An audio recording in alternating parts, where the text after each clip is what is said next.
Hello students, स्वागत है आप सभी का हमारे यूट्यूब चैनल बायोलॉजी मेंटोर में।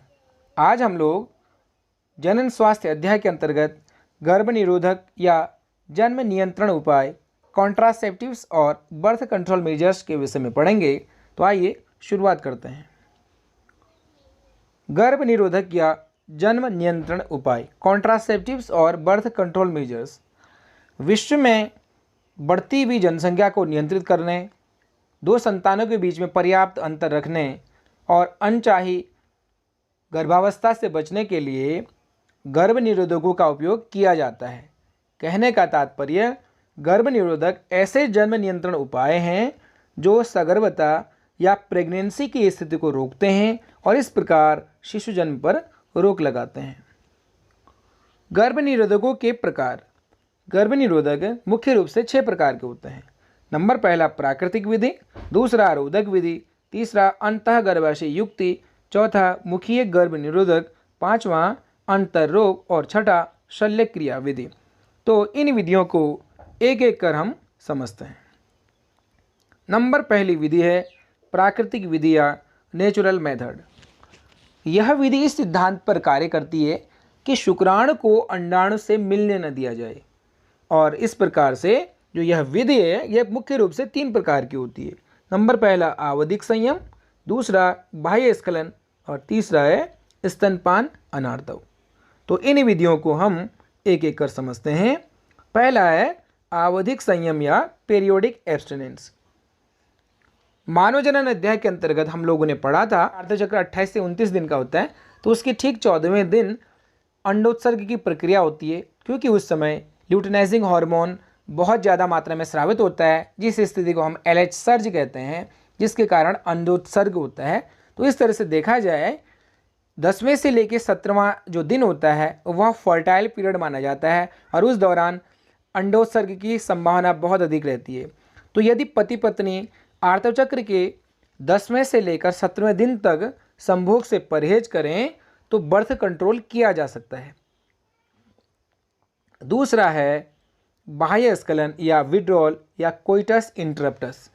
इस विधि में पुरुष संभोग के समय वीर्य स्खलन से ठीक पहले स्त्री की योनि से अपना लिंग बाहर निकालता है, और इस प्रकार जो वीर्य है और योनि से बाहर ही वीर्य स्खलित होता है। तो इस तरह से बर्थ कंट्रोल इस विधि के द्वारा भी किया जा सकता है। और तीसरा प्रकार है स्तनपान अनार्तव। सामान्य रूप से प्रसव के लगभग 6 महीने तक का जो समय होता है उस समय स्त्री अपनी संतान को केवल स्तनपान कराती है। इस दौरान नॉर्मली आर्तव चक्र नहीं होता है। अगर आर्तव ही चक्र ही नहीं होगा तो उसमें एग नहीं बनेंगे। तो इसलिए जो यह समय होता है गर्भधारण की संभावना बिल्कुल इस समय नगण्य होती है या बिल्कुल नहीं के बराबर होती है। तो यह समय भी बर्थ कंट्रोल के लिए सबसे अच्छा समय फीमेल में माना जा सकता है। तो जो प्राकृतिक विधियां हैं उसके कुछ लाभ भी हैं, क्योंकि इन विधियों में किसी औषधि या बाह्य साधन का प्रयोग नहीं किया जाता है, तो इसीलिए किसी भी प्रकार का दुष्प्रभाव इन विधियों के द्वारा नहीं होता है। और दूसरा है हानियाँ। ये विधियाँ विश्वसनीय नहीं हैं। इसलिए विश्वसनीय नहीं है कि किसी कारणवश फीमेल में जो आर्तव चक्र है उसका 28 दिन का पीरियड न हो के उससे कम या अधिक हो सकता है। हार्मोनल डिसबैलेंस के कारण या कोई किसी भी कारण से फीमेल में आर्तव चक्र का जो समय है कम या अधिक हो सकता है। तो इस तरह से हम दावे के साथ नहीं कह सकते हैं कि 10 से 17वें के दिन ही एग रिलीज होगा। उससे पहले या उससे बाद में भी कोई ऐसी संभावना हो सकती है। तो इसलिए जो ये विधियाँ हैं यह बिल्कुल भी रिलायबल विधियाँ नहीं हैं। अब हम बात करते हैं दूसरा जो मेथड है बैरियर मेथड या रोधक विधि के विषय में। इस विधि में किसी युक्ति द्वारा शुक्राणु व अंडाणु का मिलन नहीं होता है। कहने का तात्पर्य, कोई एक बाहरी डिवाइस या बाहरी एक साधन का प्रयोग किया जाता है और जो शुक्राणु को अंडाणु से मिलने नहीं देगा। नंबर पहला है इस विधि में कॉन्डोम। यह पतली रबर या लेटेक्स से बना होता है। यह न सिर्फ शुक्राणुओं को महिला के अंदर अंडाणु से मिलने से रोकता है और साथ ही साथ यौन संचारित रोग विशेषकर एड्स से बचाव का यह एक कारगर उपाय है। दूसरा है डायफ्राम या गर्भाशय ग्रीवा टोपी व वॉल्ट।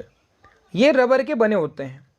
संभोग से पूर्व स्त्री के जनन मार्ग में गर्भाशयी ग्रीवा या सर्विक्स को ढकने के लिए इनका प्रयोग किया जाता है। डायफ्राम, सर्विकल कैप्स और वॉल्ट्स, जो ये 3 डिवाइस हैं, यह फीमेल के द्वारा यूज़ किए जाते हैं। जैसे कंडोम का यूज़ फीमेल और मेल दोनों के लिए होता है, लेकिन डायफ्राम, सर्विकल कैप्स और वॉल्ट का यूज़ केवल फीमेल करती है। कंडोम एक साइड से रीयूजेबल नहीं होते हैं, डिस्पोजेबल होते हैं, लेकिन जो ये डायफ्राम, सर्विकल कैप्स और वॉल्ट्स होते हैं, इन्हें पुनः उपयोग किया जा सकता है और ये केवल फीमेल के द्वारा उपयोग इनका किया जाता है। इनका मुख्य कार्य होता है गर्भाशय ग्रीवा या जो सर्विक्स होता है उसको ढकना, जिसकी वजह से शुक्राणु का प्रवेश बाधित किया जा सके।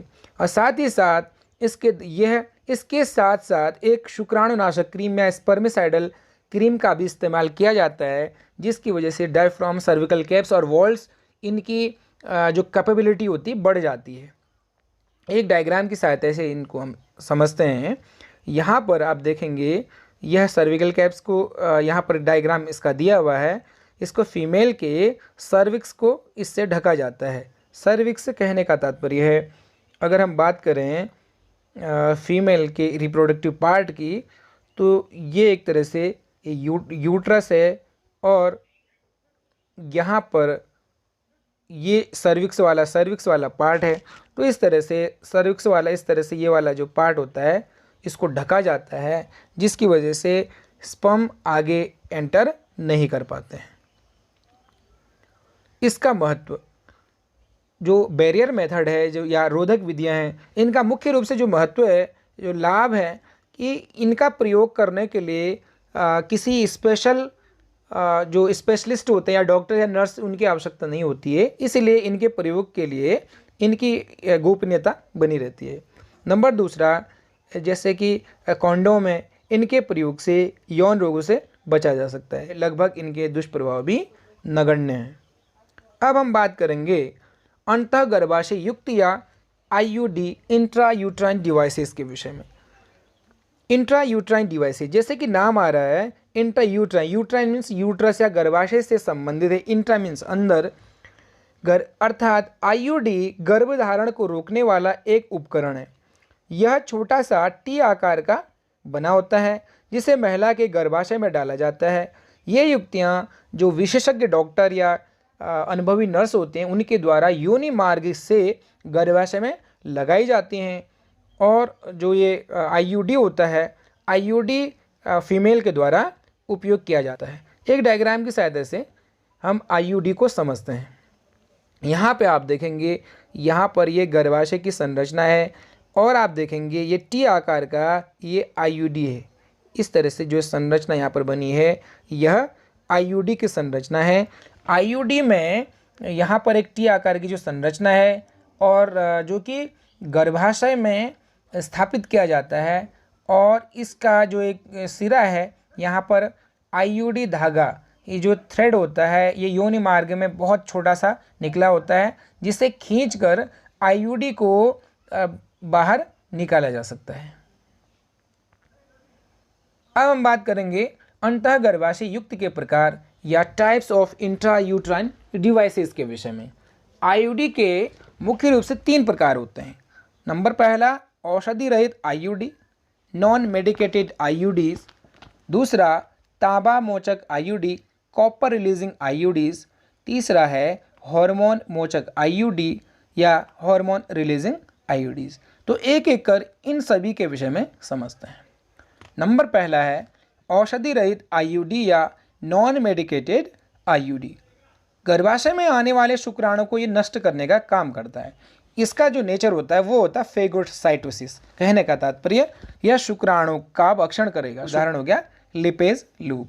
अब दूसरा है तांबा मोचक आईयूडी या कॉपर रिलीजिंग आईयूडी। जैसे कि नाम से ही अंदाज़ा आ रहा है, यह इस प्रकार का जो डिवाइस होता है, इसके द्वारा कॉपर आयन को रिलीज किया जाता है। कॉपर एक शुक्राणुनाशक या स्पर्मिसाइड के रूप में कार्य करता है। जो कॉपर मोचक आईयूडी या कॉपर रिलीजिंग आईयूडीज हैं, इनके द्वारा कॉपर आयन लगातार रिलीज होता है, जिसकी वजह से इसका मुख्य कार्य क्या है, शुक्राणुओं की गतिशीलता या मोटिलिटी को कम करना, और साथ ही दूसरा कार्य है शुक्राणु की निषेचन क्षमता या फर्टिलाइजिंग कैपेसिटी को भी कम करना। हमने मानव जनन अध्याय के अंतर्गत पढ़ा था 200 से 300 जो मिलियन स्पर्म एक एजुकेशन में फीमेल के वजाइना से अंदर की तरफ एंटर करते हैं मेल की बॉडी से, तो उस समय लगभग 60 जो प्रतिशत शुक्राणु हैं उनका शेप और साइज सामान्य होना चाहिए, और 40% जो शुक्राणु या जो स्पर्म होते हैं इनकी मोटिलिटी विग्रस होनी चाहिए, बहुत अच्छी मोटिलिटी या इनकी गतिशीलता बहुत अच्छी होनी चाहिए।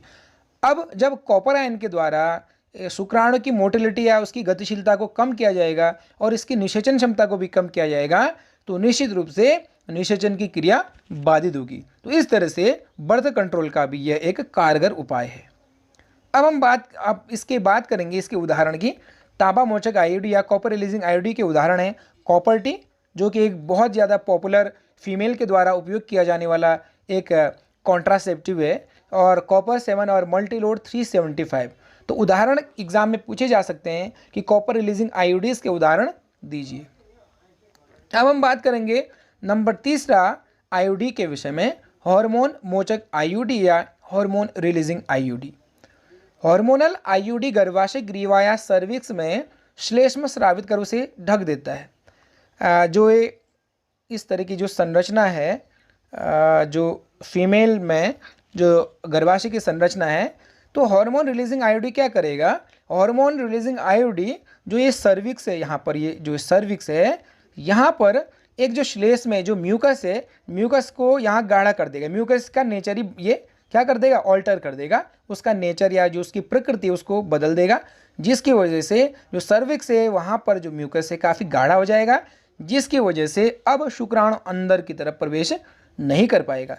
दूसरा कार्य क्या करेगा हार्मोन मोचक आईयूडी या हार्मोन रिलीजिंग आईयूडी, यह अगर बाय द वे किसी कारणवश शुक्राणु अंदर प्रवेश कर गया और जो फेल्लोपियन ट्यूब है, जो इस्थमस और एम्पुला के जो जंक्शन पे जो एग है उससे फ्यूज़ कर गया, अगर स्पर्म कर गया फ्यूज़, और करने के बाद ये जो जाइगोट का निर्माण करेगा, लेकिन जाइगोट का इम्प्लांट यहाँ पर गर्भाशय की जो दीवार है उसके साथ नहीं होने देगा। अब हम बात करेंगे इसके उदाहरण की, प्रोजेस्टासर्ट और LNZ20। तो प्रोजेस्टासर्ट और LNZ20 ये उदाहरण है हार्मोन रिलीजिंग आईयूडी के। अब हम बात करते हैं इसके महत्व के विषय में।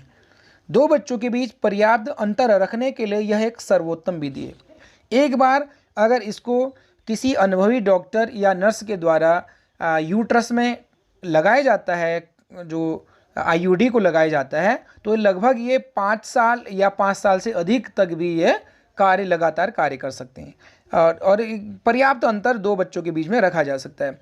लेकिन इसकी हानि क्या है कि यह एक विशेषज्ञ डॉक्टर या अनुभवी नर्स के द्वारा ही लगाया जाता है, या खुद किसी स्त्री के द्वारा नहीं लगाया जा सकता है। अब हम बात करेंगे चौथे प्रकार मुखीय गर्भ निरोधक या ओरल कॉन्ट्रासेप्टिव की।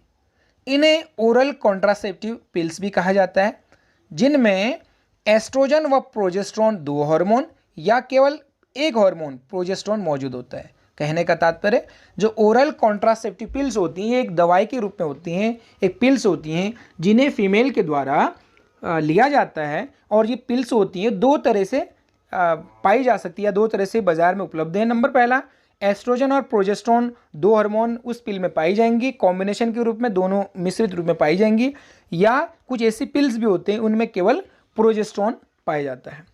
ये गोलियां प्रत्येक मासिक धर्म के दौरान प्रतिदिन 21 दिनों तक ली जाती हैं। कि फीमेल में सामान्य रूप से लगभग 28 डेज का आर्तव चक्र होता है, और लगभग ये 5वें दिन से अगर बात की जाए तो मेंस्ट्रुअल साइकिल के 5वें दिन से ली जाएंगी 21 दिन तक। 5वें दिन से लगातार 21 दिन का कहने का तात्पर्य जो मेंस्ट्रुअल साइकिल का 26वां दिन है तब तक इन गोलियों को लगातार लिया जाएगा। उसके बाद 7 दिन का इसमें गैप किया जाता है। जैसे मेंस्ट्रुअल साइकिल का 28 दिन है तो 5 से लेकर 26 दिन तक इसको लिया जाएगा, 5वें दिन से 26 दिन तक। उसके बाद 2 दिन का गैप यहाँ पर हो गया, और उससे पहले जो मेंस्ट्रुअल साइकिल जब शुरू होती है 5 दिन वो है 5 2 7। तो इस तरह से जो ये गोलियां होती हैं, इन गोलियों को मासिक धर्म शुरू होने के 5वें दिन से लेकर 26वें दिन तक लगभग लगातार 21 दिन तक लिया जाएगा। उसके बाद 7 दिन का लगभग गैप रहता है, उसके बाद इनको पुनः लिया जाता है। इनका जो प्रभाव होता है इनके द्वारा क्या होगा, इनके 3 तरह से ये कॉन्ट्रासेप्टिव का कार्य करते हैं। ओरल कॉन्ट्रासेप्टिव 3 प्रकार से निषेचन की प्रक्रिया को समाप्त कर देती है। या कहने का तात्पर्य ये बर्थ कंट्रोल 3 प्रकार से ही करते हैं। नंबर पहला, अंडोत्सर्ग की प्रक्रिया को रोकना। ये क्या करेंगे, ये अंडोत्सर्ग की प्रक्रिया नहीं होगी इनके द्वारा, अंडोत्सर्ग नहीं होगा, एग रिलीज नहीं होंगे। अगर by the way egg release हो भी जाता है तो ये अंतरोपण को रोकेगा। जो यूट्रस का जो एनवायरनमेंट है, यूट्रस का अंदर का एनवायरनमेंट है, वहाँ पर अंतरोपण या इम्प्लांटेशन की संभावना को ये नकार देगा, इम्प्लांटेशन नहीं हो पाएगा। और तीसरा ये क्या कर सकता है कि जो सर्वाइकल जो म्यूकस होता है या जो सर्विक्स हमने अभी देखा, जो यूट्रस में सर्विक्स होता है, इस तरह से जो यूट्रस है, इस तरह से ये जो सर्विक्स वाला जो एरिया है, यहाँ पर इसके म्यूकस को क्या कर देगा, ये गाढ़ा कर देगा, जिसकी वजह से अब शुक्राणु का प्रवेश नहीं हो पाएगा। तो 3 प्रकार से ये कार्य करते हैं।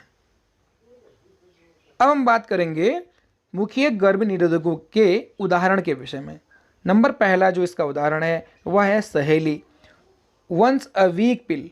जो सहेली है ये एक हफ्ते में एक बार इसको लिया जाता है, जो कि CDRI लखनऊ के द्वारा इसको विकसित किया गया है। ये नॉन स्टेरॉयडल पिल होती है। CDRI का कभी कभी एग्जाम में फुल फॉर्म पूछा जा सकता है, सेंट्रल ड्रग रिसर्च इंस्टीट्यूट। तो लखनऊ के द्वारा बनाई गई सहेली पिल है, जो कि फीमेल के बीच में, स्त्रियों के बीच में बहुत ज़्यादा फेमस है। और दूसरी जो पिल है, एक आपातकालीन गर्भ निरोधक या इमरजेंसी कॉन्ट्रासेप्टिव, यह है अनवांटेड 72।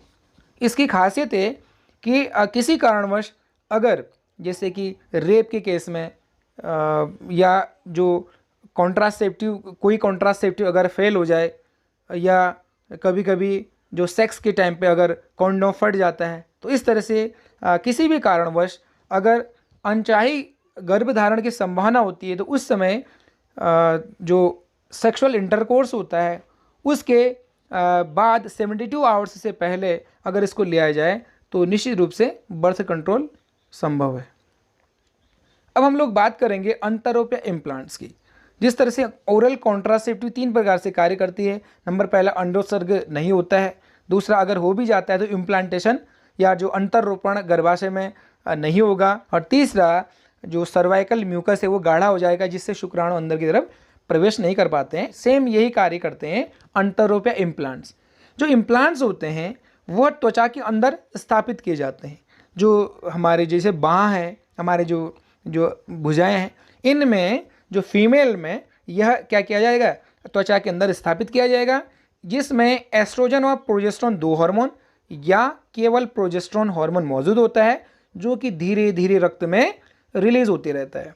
इन हार्मोन के कारण अब 3 चीज़ें नहीं होंगी, अर्थात ओव्यूलेशन नहीं होगा।